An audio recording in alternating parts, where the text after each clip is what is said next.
का और अब इस बातचीत का आखिरी राउंड शुरू होगा, डज गॉड एग्जिस्ट की ये बहस मुफ्ती शमाइल नदवी और जावेद अख्तर साहब के बीच। आप लोग अपने अपने हाथ ऊपर करेंगे, मैं यहाँ से तय करूँगा। और माइक हमारे पास है क्या? एक ही माइक है ऑडियंस के लिए?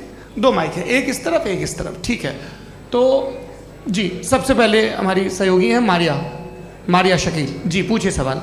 थोड़ा सा रुकेंगे ताकि कैमरे का फ्रेम आप पर आ जाए, आपकी तो प्रैक्टिस है टीवी की। जी नदवी साहब, मैं खुदा को मानती हूँ, पहले मैं इसी प्रमाइस से शुरू कर रही हूँ और ये बता रही हूँ आपको, मैं मानती हूँ।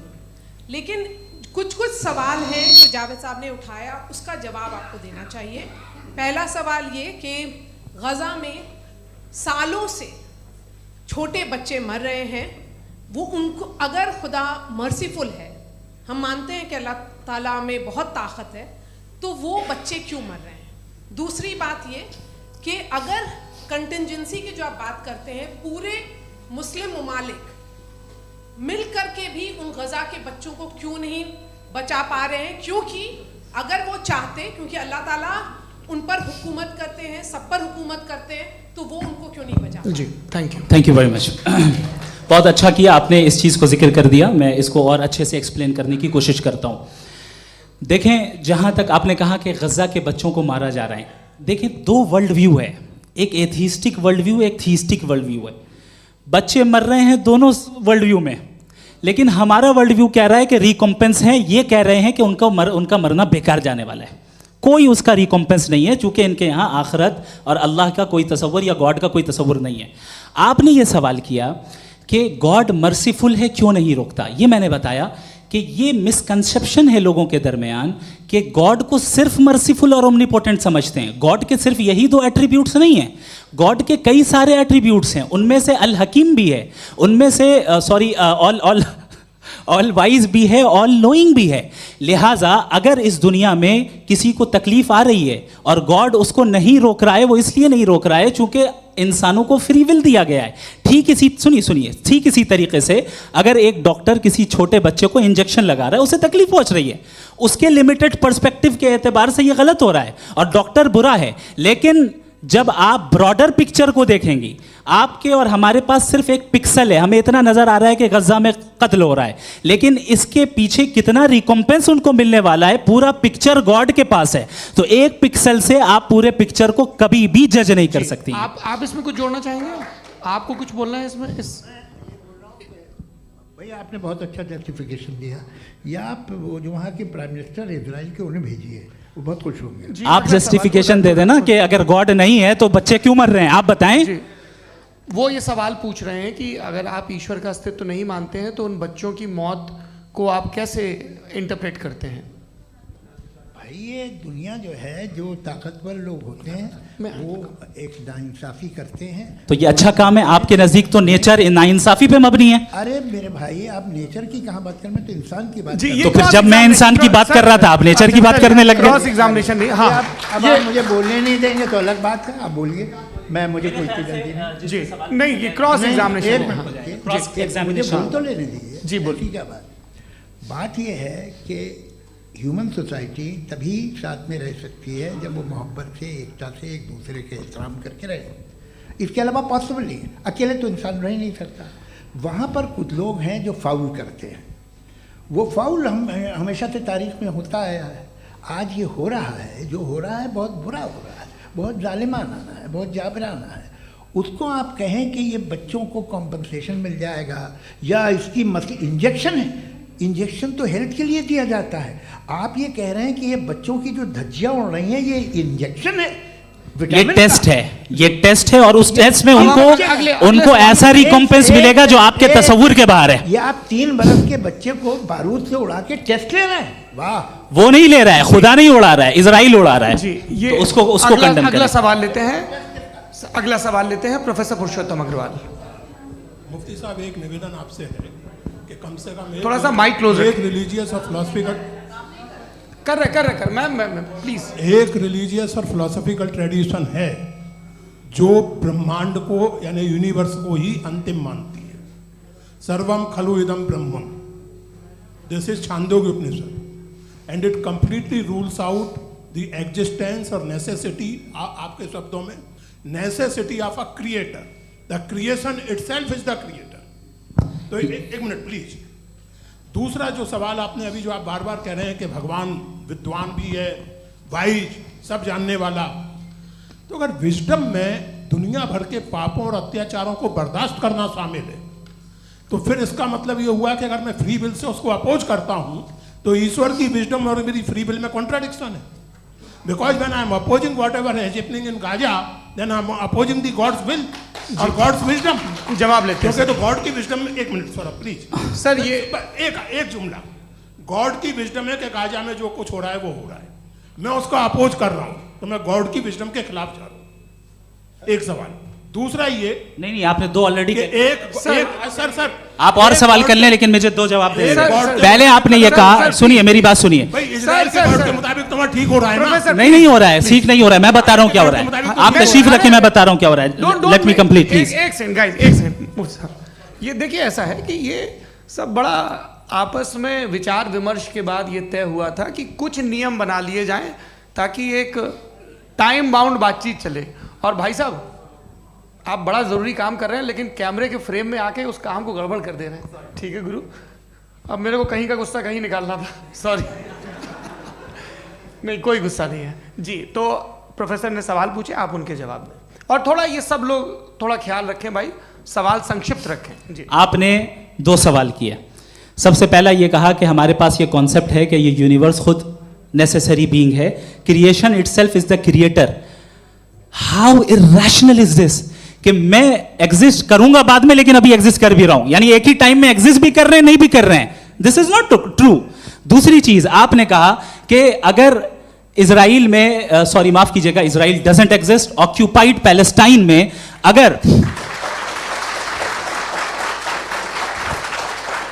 अगर ऑक्यूपाइड पैलेस्टाइन में बच्चों को मारा जा रहा है फ्री विल की वजह से और गॉड नहीं रोक रहा, ये कॉन्ट्रडिक्शन है। ये बताइए कि एक एग्जाम में एक बच्चा गलत आंसर लिख रहा है, सुनिए, एग्जामिनर चाहे तो रोक सकता है, क्यों नहीं रोक रहा है? ये कॉन्ट्रडिक्शन है, ये कॉन्ट्रडिक्शन नहीं है। सर माइक नहीं सर, ये आपस में जी, ये क्या आपका सवाल?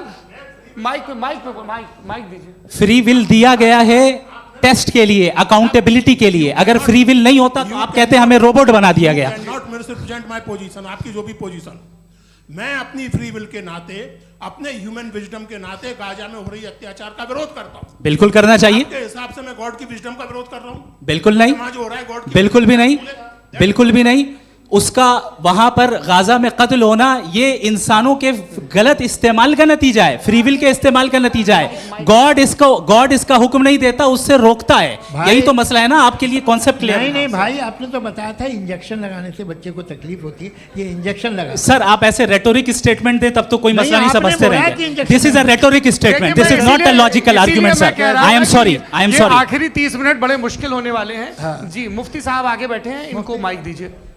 हाँ तरुण, माइक आप अपने पास रखिए, आपको कैमरे का फ्रेम पता है जी। सबसे पहले दोनों को मुबारकबाद। एक सर अपना आप नाम बता दें। आप अमेरिका में शिकागो में रहते हैं, इतना मुझे याद है। बताया आपको, यासिर नदीम अलवाजदी मेरा नाम है।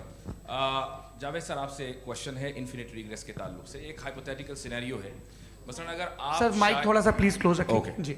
अगर आप शायर इसलिए हैं कि आपके कोई उस्ताद शायर थे, और वो इसलिए शायर थे कि उनके कोई उस्ताद शायर थे, और इसी तरीके से हम माजी में पीछे चलते चलते चले जाएं और कहीं ना रुके, तो माफ कीजिएगा आप कभी शायर नहीं हो सकते। लेकिन आप शायर हैं, आपका शायर एग्जिस्ट करता है, इसका मतलब ये है कि आप कहीं ना कहीं रुके हैं। तो मेरा सवाल ये है कि क्या आप इन्फिनिट रिग्रेस ऑफ कॉजेस को लॉजिकल फैलेसी मानते हैं या नहीं मानते? हाँ या ना? मैं इन्हें लॉजिकल फैलेसी नहीं मानता हूँ, लेकिन मेरा प्रॉब्लम यह है कि जब मैं नहीं मानता हूँ तो I will continue with this logic जो फैलेसी नहीं हो। आप एक जगह रुक जाते हैं जाके, आप कहते हैं ये गेंद कैसे बनी, ये जजीरा कैसे बना, ये समंदर कैसे बना, ये ज़मीन कैसे बनी, और अचानक गॉड पे जाके आपको ब्रेक लग जाता है। एक बार आप सवाल नहीं करते कि भाई इनको बनाने वाला तो इनसे भी कॉम्प्लिकेटेड होगा, वो कैसे बना, उसके बारे में आपने इत्मीनान कर लिया, वो हमेशा से है। तो अगर आप उसे हमेशा से मानते हैं तो फिर ये मान लीजिए कि कायनात हमेशा से है, क्या तकलीफ? फिर हम वजूद में नहीं आते जी। हैं? अच्छा सर सर सर क्यों नहीं हो मैं सकते? बताऊंगा प्लीज प्लीज। जैसे मैंने मिसाल दी आपके शेर की। आपका शेर कभी वजूद में ना आता अगर शायर इसी तरह चलते रहते हमेशा। जी माइक माइक मेरे ख्याल से एक सेकंड, इन्फिनिट रिग्रेस का कॉन्सेप्ट क्लियर नहीं हो जी। पाया, ऐसे रहने दें, लेट्स मूव ऑन सर। ठीक है। हाँ थोड़ा सा मॉडरेटर का भी ख्याल रखें। नहीं नहीं आपने तो रखा है, आपने रखा है। यहाँ पे गौहर रजा साहब हैं, वो भी एक सवाल पूछना चाहते हैं। माइक यार नीचे से ऑन कर दिए, नीचे। पहले तो ये कह दूं कि मैं उन बच्चों से शर्मिंदा हूं जिनको गज़ा में कत्ल किया गया, क्योंकि हमारे होते हुए कत्ल किया गया। लेकिन उससे ज़्यादा शर्मिंदगी इस बात से हुई कि मुझे लगा कि मुफ्ती साहब उसको जस्टिफाई कर रहे हैं। बिल्कुल भी नहीं, आप बहुत ही गलत मुझे बात लगा कह- मैं गलत हो सकता हूं। बिल्कुल गलत मैं है। सवाल पूछ रहा हूं। सवाल मैं देखिए, सवाल अगर पूछ रहा हूं। एक मैं सेकंड, जावेद भाई गौर से साहब, एक डिसएग्री सेकंड, गौर करता साहब, हूं। एक सेकंड देखिए, अगर देखिए ऐसा एक सेकंड आप सर वेट वेट, अरे आप कुछ मेरे पहले मुझे अपनी बात कह लेने दीजिए। अगर ऑडियंस तय करेगी तो फिर मॉडरेटर का मतलब नहीं। मेरा आप सबसे ये कहना है, ये बहस दो लोगों के बीच में है, एक तरफ मुफ्ती साहब, एक तरफ जावेद साहब। पिछले 1.5 घंटे से ये लोग अपने अपने तर्क रख रहे हैं। आपकी इनसे इत्तेफाकी हो सकती है, ना इत्तेफाकी हो सकती है। मेरे उस्ताद मुझे सिखा गए हैं कि मुखामुखम में असहमति की गुंजाइश बची रहनी चाहिए। अगर मैं आपकी बहुत इज्जत करता हूँ गौहर साहब, आपने जो कमाल की किताबें लिखी, साइंटिफिक टेम्परामेंट, लेकिन मेरी ये गुजारिश है आप सबसे कि यदि आप इन लोगों ने जो बोला उन पर टिप्पणियां करेंगे तो ना वक्त की पाबंदी रहेगी ना वो अनुशासन। आप सवाल पूछ लें, उस सवाल में जो बात आ जाए वो आ जाए। मैं जावेद साहब से डिसएग्री करता हूं, इसलिए जावेद साहब से सवाल पूछ रहा हूं। आपका सवाल जावेद अख्तर साहब से। और सवाल ये है मेरा कि जावेद साहब ने कई बार लॉजिक का इस्तेमाल किया कि साइंस में लॉजिक है और रिलीजन में लॉजिक नहीं है। मेरा ख्याल ये है कि रिलीजन में भी लॉजिक है, लेकिन उस लॉजिक की बेसिस ये है कि आप रुक जाते हैं, जिसका जिक्र जावेद साहब ने बार बार किया, यानी खुदा के तसव्वुर पे आते हुए, गॉड के तसव्वुर पे आते हुए रुक जाते हैं। और इसमें सवाल पूछना मतलब फॉरबिडन होता है। सवाल ये है कि क्या जावेद साहब इससे एग्री करते हैं कि साइंस की लॉजिक अलग है और रिलीजन की लॉजिक अलग है? बताइए सर। देखिए, 3 चीज़ें हैं। साइंस है, एक है मंतिक है, इस्तिदलाल है, और एक जो है कुछ भी नहीं है, फेथ है, अकीदा है। मैं अकीदे की लॉजिक का कायल नहीं हूँ। मुझे आप इस्तिदलाल से, लॉजिक से, रीज़न से समझाइए, मैं मानने को तैयार हूँ, मेरा क्या नुकसान होगा। लेकिन ये कि अकीदे पे मैं नहीं जा सकता हूँ। अकीदे का मतलब है कि तुम ये मान लो, सवाल ना करो, ये नहीं। आप सारी बातें करके, बड़ी साइंटिफिक बातें करके एक जगह जाके खुदा के वजूद पे रुक जाते हैं, सरेंडर कर देते हैं। मैं सरेंडर करने को तैयार नहीं। That's all. जी, ये आगे सर बैठे हुए हैं, इनको माइक दीजिए। भाई वो आप पूछना चाह रहे थे ना भाई? हाँ नहीं मैं ये थैंक यू जी। आपका नाम? आसिम इफ्तिखार। आसिफ जी, पूछिए। सर जावेद सर से सवाल है कि आपने अपने माइक थोड़ा करीब रखिए। अपने क्लोजिंग स्टेटमेंट में ये बात कही थी कि मज़हब का जो फ्यूचर है वो ज़्यादा दिन नहीं जाने वाला है। लेकिन मैं देख पा रहा हूँ कि जो ऑक्सफोर्ड यूनिवर्सिटी की एक स्टडी है 2011 में हुई है, जिसके 50 एकेडमिशियंस ने इसको अंजाम दिया था, उसमें वो ये कहते हैं कि जो फेथ इन गॉड है वो इनबिल्ट है ह्यूमन नेचर के अंदर, जिसको हम कहते हैं फितरत के अंदर शामिल है वो। और वो ये कहते हैं कि अगर कोई ये समझता है कि मज़हब को वो ख़त्म कर देगा तो ये उसकी गलत फहमी है। तो आप इसके बारे में, इस स्टडीज़ के बारे में क्या कहते हैं? ठीक है। मैं उनसे एग्री नहीं करता हूँ। वो कौन से प्रोफेसर होंगे? ऐसा उनके क्या पास डेटा है, इन्होंने डेटा के बेस होगा। डेटा क्या हो सकता है? फ्यूचर का डेटा तो नहीं हो सकता ना उनके पास, प्रेजेंट का डेटा हो सकता है। डेटा आपने सुना 100 साल पहले का बाद का डेटा? मैंने तो नहीं सुना आज तक। तो आज उनकी ये राय है और होगी राय, ठीक है। दुनिया में तरह तरह की राय है लोग, लेकिन मैं समझता हूँ कि वक्त के साथ इंसान ज़्यादा से ज़्यादा रीज़नेबल और लॉजिकल होता जा रहा है। आज आप देखिए वेस्टर्न यूरोप में क्या परसेंटेज है नॉन बिलीवर्स की, बहुत हाई। वहाँ चर्च खाली पड़े होते हैं। तो अल्टीमेटली तो इंसान कोई ऐसी बात बहुत अरसे तक नहीं मान सकेगा चाहे गलत या सही, जो उसे उसके दिमाग को, उसके जहन को, उसकी लॉजिक को अपील न करे। वो कह रहे हैं तो ऑक्सफोर्ड के होंगे तो कैम्ब्रिज के होंगे, तो मुझे क्या लेना देना। उनका डेटा मुस्तकबिल का नहीं हो सकता है। जी दीपक, हाँ पूछिए। मैं आऊँगा अभी, पीछे की साइड भी आऊँगा, माइक वहीं भेजूंगा 2-3 साल के लिए। जी जावेद साहब, आपसे सवाल है। नमस्ते अरे भाई सर, अगर आप ही लोग को तय करना है तो फिर 200 लोग तय कर लें। ये एक साहब पूछ नहीं रहे सर, हैं। Please don't do this sir, everybody has a right sir, but we can only take Okay. Selected questions. No no sir अरे ये भाई, यंग लोग भी आराम हैं से। तो इनकी ये एक अब बात उतने यंग, सुनिए। भाई आप यंग हैं कि नहीं हैं? एक मिनट, वो कह रहे हैं वो भी आएंगे, यंग हैं पूछ रहे हैं ना साहब, भाई। आप उनकी नौजवानी पर दावा उनको ही करने थे। हाँ मुफ्ती साहब आप यंग, हाँ पूछे। अरे भैया सर, मेरा सवाल ये है। कुछ इनसे भी तो पूछो। जी हाँ। नहीं, बस आपसे एक सवाल है। जैसे थीस्टों के पास अपने जो ईश्वर को मानते हैं, उनके पास अपने सोशल गेट टुगेदर्स हैं। 5 रोज़ आज क्रिसमस आने वाला है, होली है, दिवाली है, ईद है। एथिस्ट क्या ऑफर कर रहे हैं? मतलब मैं इनकी दुकान से बोलूँ, मैं आना चाहता हूँ उस तरफ, पर मैं अट्रैक्ट नहीं हो पा रहा हूँ। मैं सोशल गेट टुगेदर्स क्या है आपके पास? वो ये कह रहे हैं कि जो धार्मिक लोग हैं, अलग अलग धर्म के लोग, उनके उत्सव त्योहार वही कॉन्ग्रीगेशन की बहुत बात। हैं। अब आपको मैं एक सुनाता हूँ, यहाँ हिस्टोरियन भी बैठे हैं। मृदुला जी आप बताइएगा सही है क्या? ये एक कॉन्स्टेंटाइन, एक ग्रीक रोमन बादशाह था, जो क्रिश्चियनिटी आने के 400 साल बाद उसने डिसाइड किया कि मैं क्रिश्चियन हो जाऊंगा, मेरी पूरी स्टेट कैंसिल हो जाएगी। उस ज़माने में ऐसे ही होता था, राजा जो धर्म इख्तियार करता था वो जनता भी कर लेती थी।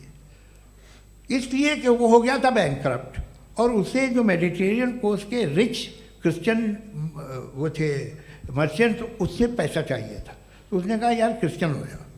तो उसने अपने वजीर से कहा कि भाई ये हिस्ट्री है कि अब हम लोग क्रिश्चियन हो जाते हैं।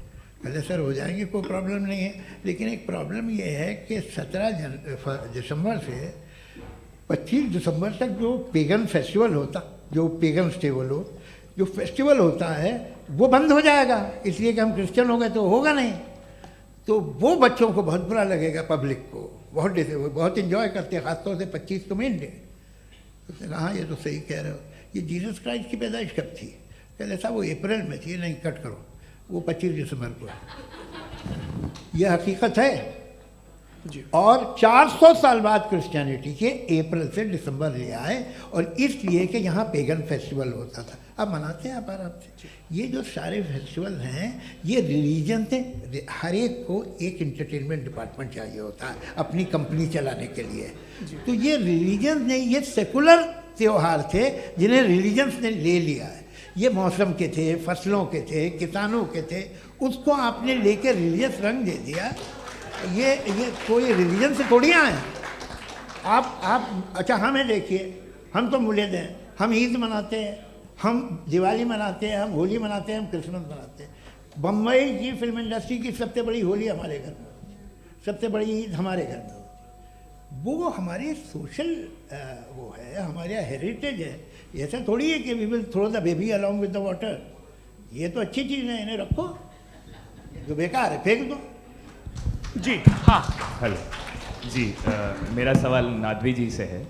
जैसा कि आपने बोला कि गॉड टाइम के भी परे हैं, और गॉड इतनी कॉम्प्लेक्स चीज़ है कि उसे ह्यूमन माइंड समझ नहीं सकता, और गॉड ने अर्थ पे फ्री विल भी दे दी है।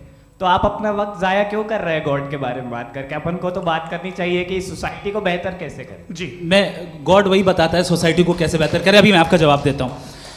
आपने कहा कि टाइम पे वो एग्जिस्ट नहीं करता, सो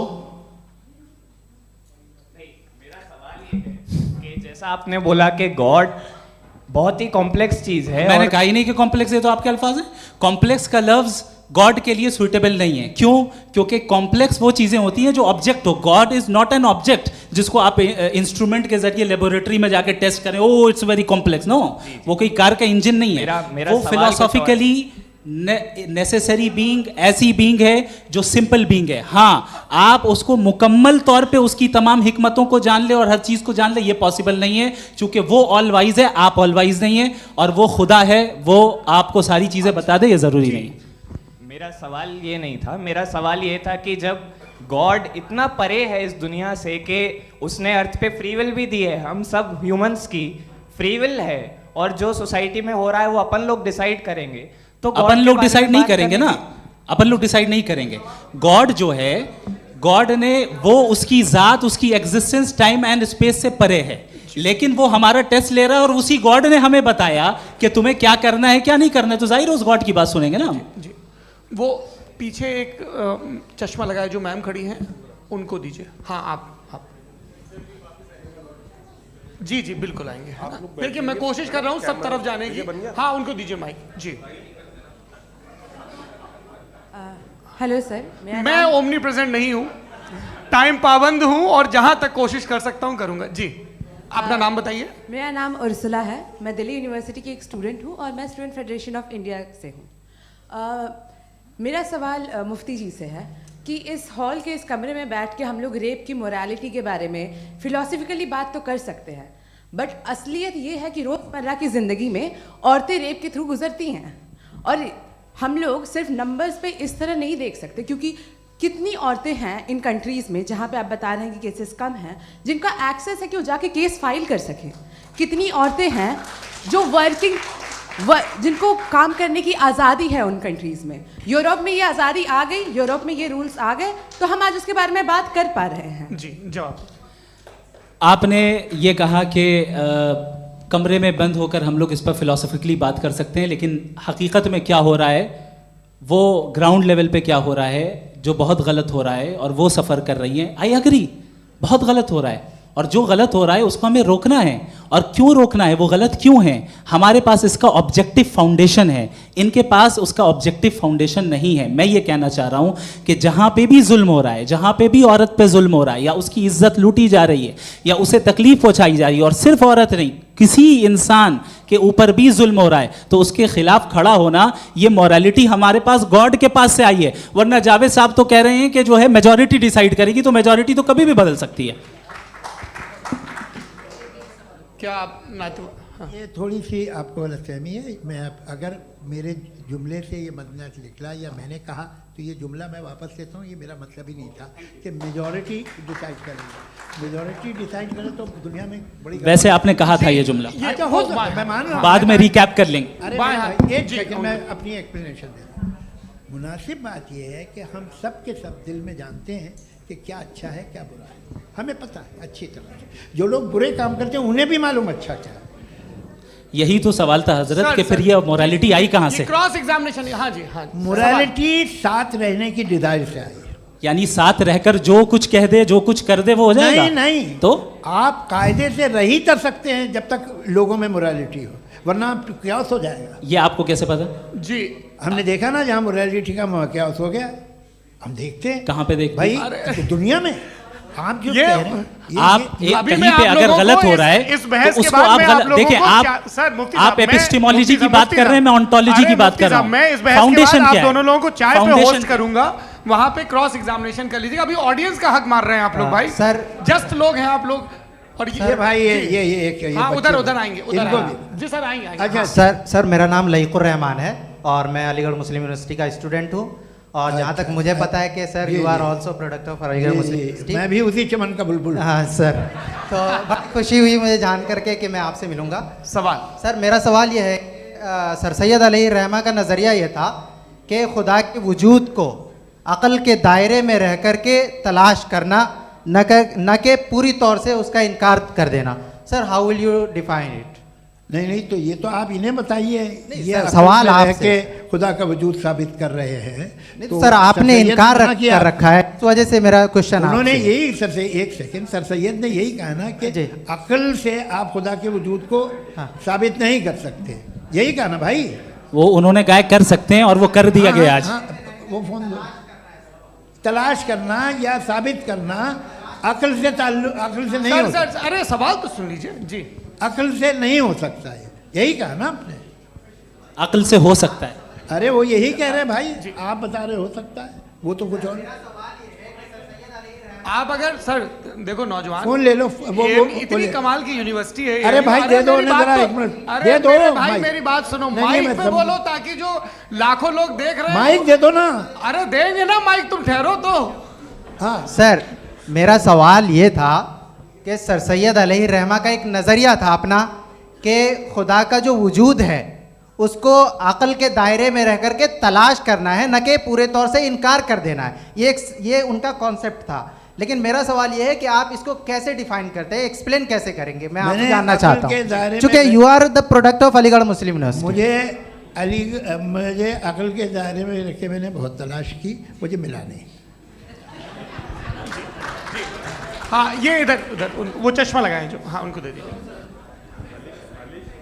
जी जी फटाफट पूछिए, बस 5 मिनट है, 5 मिनट में खत्म हो रहा है। हाँ अस्सलाम वालेकुम मुफ्ती साहब। एंड मेरा सवाल जावेद अख्तर साहब से। क्या नाम है आपका? अरे भैया सब मुझे पूछ रहे हो। फैज पूछिए फैज साहब। तो मेरा सवाल ये है कि अभी जो एथियस्ट है वो problem of evil argument use कर रहे हैं अगेंस्ट मुस्लिम्स, राइट? कि इस दुनिया में इतना सारा ईवल है और अगेंस्ट मुस्लिम तो यहाँ अगेंस्ट थियस्ट। हाँ थोड़ा सा करेक्ट कर लीजिए भाई, पूरी मशक्कत ही इसी बात की थी कि किसी एक मजहब पे बात न टिके। जी, तो बेसिकली ये आर्ग्यूमेंट ऐसा है कि इस दुनिया में इतना ज़्यादा ईवल एग्जिस्ट करता है और अगर एक ऑल गुड गॉड है तो वो रोकता क्यों नहीं है? लेकिन इस सवाल में एक हिडन अजम्पशन ये है कि इस दुनिया में ईवल एग्जिस्ट करता है। अब एथियस्ट ये कैसे ऑन्टोलॉजिकली प्रूव कर सकते हैं कि इस दुनिया में ईवल एग्जिस्ट करता है? मैं आपको बताता हूँ, थोड़ा सा समझा। नहीं सर, हम लोग इनको सुनने आए। नहीं please don't do that. I want to explain ontologically. नहीं हम समझ गए सर, इनको अब जवाब देने दीजिए। अच्छा सवाल पूछ लो। मैं अभी तक क्या था वो मैं थोड़ा सा ऐड ऑन कर लेता हूँ।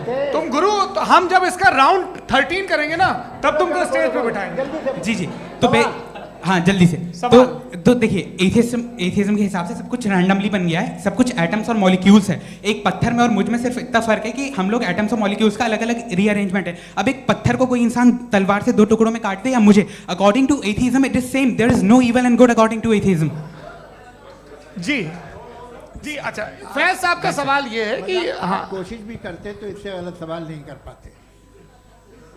एक लाइफ फॉर्म है और लाइफ फॉर्म में फीलिंग्स हैं, मतलब लाइफ फॉर्म सुनता है, देखता है, टेस्ट कर सकता है, फील कर सकता है। तो उसकी जो ये जो क्वालिटी इस बबल में आ गई हैं वो जानवर में भी है, इंसान में भी है। तो जाहिर है कि उसे कोई तकलीफ पहुंचेगी, तो चूंकि उसके पास वो सेंसिटिविटी है तो मैं करेगा। पत्थर में वो सेंसिटिविटी नहीं है। तो ये क्या सवाल हुआ कि अगर पत्थर को काटा तो पत्थर को तकलीफ नहीं होती, तो आपको काटे तो आपको क्यों तकलीफ हो? बैठ जाइए। जी हाँ, अगला सवाल। हाँ पूछे जी जावेद अख्तर साहब। अरे भैया सब आप लोग मुफ्ती साहब को छोड़ रहे हैं, तो मेरे ही पीछे पड़े हैं क्या? फिर चलो बोलो भाई। You asked how God can exist when children die in Gaza. Huh? You asked how God can exist when children die in Gaza, and you also mentioned the rise of atheism in Europe. But the same events also are leading many atheists and non-believers to turn towards faith.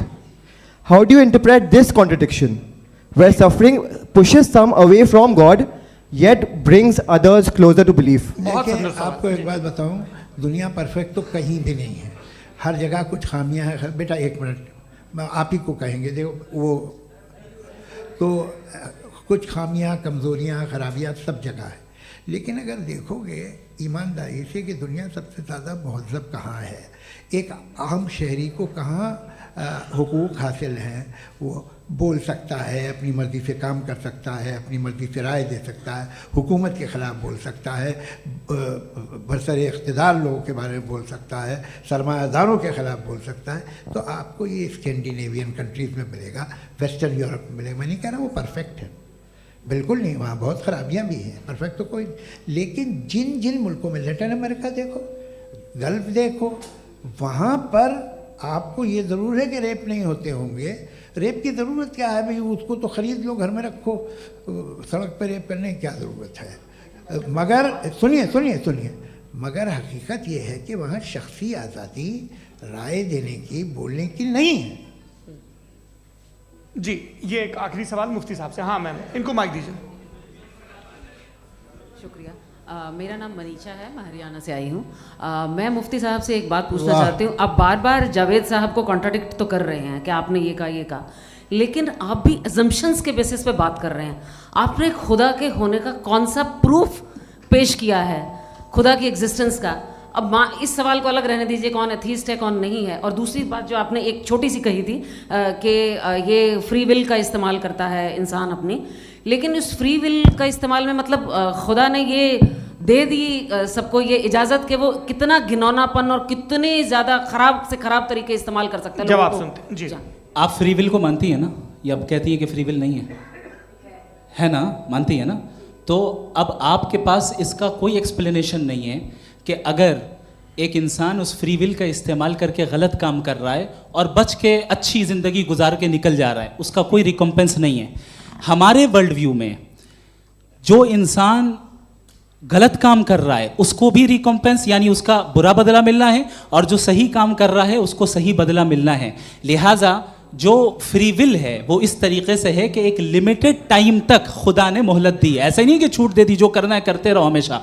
वक्त आएगा जब exam का time खत्म होगा तब result आएगा, दौराने exam जबरदस्ती आपको नहीं बताया जाएगा। अरे भाई एक सेकंड, जी, एक सवाल मुफ्ती साहब से मेरा, मुफ्ती साहब से एक